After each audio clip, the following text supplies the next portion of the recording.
তোমরা যে বলো ভালোবাসা ভালোবাসা, সখী ভালোবাসা কারে কয়? সে কি কেবলই যাতনাময়?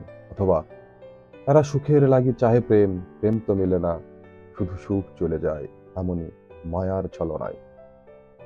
ব্যক্তি ব্যক্তির স্বভাব হচ্ছে স্বতন্ত্রতা। ব্যক্তি স্বতন্ত্র থাকতেই স্বাচ্ছন্দ্য বোধ করে। কিন্তু ব্যক্তির এই স্বতন্ত্রতা বোধে যখন আঘাত আসে, ব্যক্তি যখন কারো দ্বারা নিজেকে অধীনস্থ হতে দেখে, তখন ব্যক্তির ভিতরে একটা বিশৃঙ্খলা তৈরি হতে থাকে।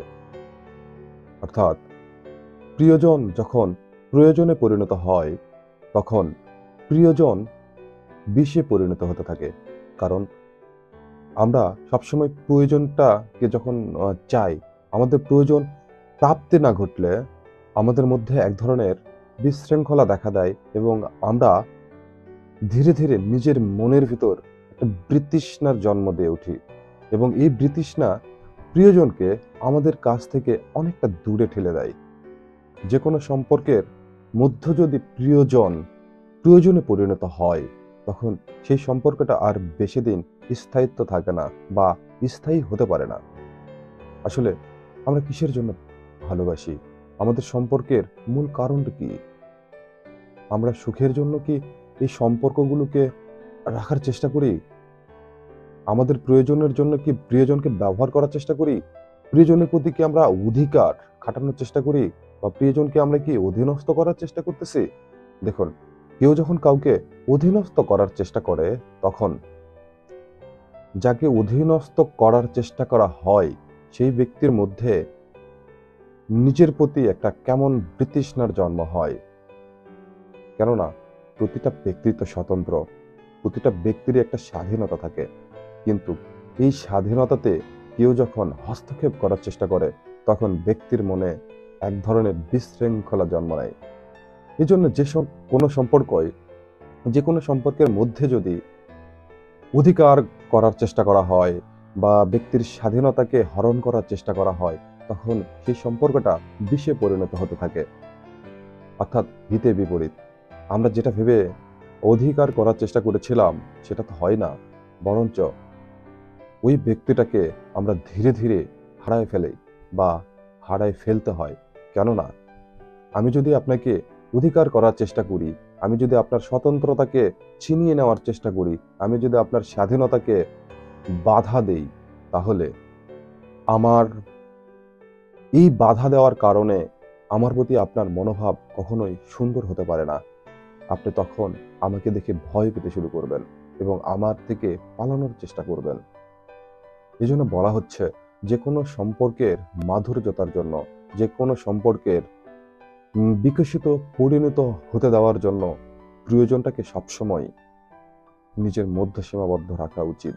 হ্যাঁ, ভালোবাসায় একে অপরের স্নেহবোধ, একে অপরের যে প্রাপ্তিটা, সেটা তো ভালোবাসার মাধ্যমে ঘটে।